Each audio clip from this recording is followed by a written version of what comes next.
of the first example is presented when Mrs. Costello refuses to make Daisy's acquaintance.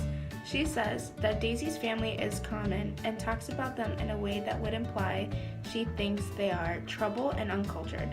To support her position, she mentions their treatment of their courier Eugenio to be rather peculiar. On the contrary, Daisy is eager to meet Winterbourne's aunt. Winterbourne says that they cannot meet due to Mrs. Costello's frequent headaches and poor health.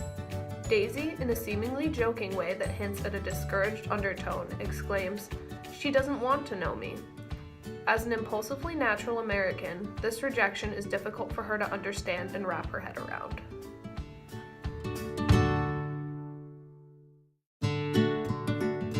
During Mrs. Walker's party, Daisy demonstrates yet again how free-flowing and naturalistic she is when she sneaks off to spend it with the fake gentleman, Giovanelli.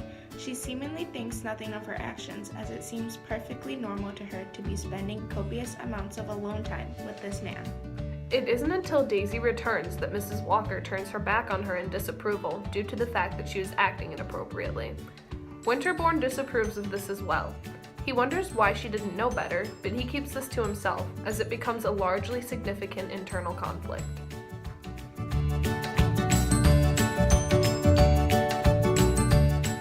Daisy is simple and free-flowing. Her mindset does not include anything related to her conformity.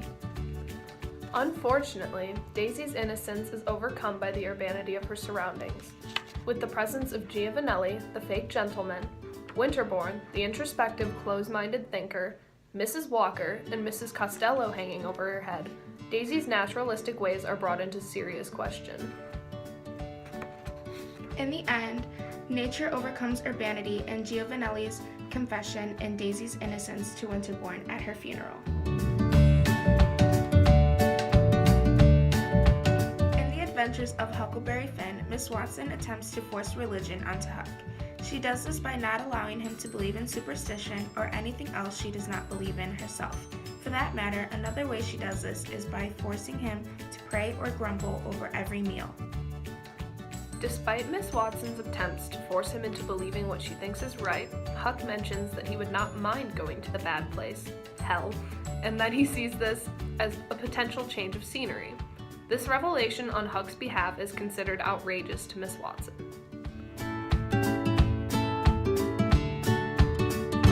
In Catcher in the Rye, Holden goes to visit Mr. Spencer, his history teacher at Pensy, to say goodbye while he's there.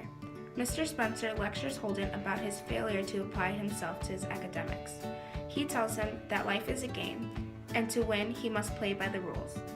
While Holden is visiting with Mr. Spencer, he brings up one of Holden's old essays written about the Egyptians. Mr. Spencer does this in hopes of Holden realizing that this is not the way to live his life, as the essay is very poorly written, which Holden admits to on the assignment itself.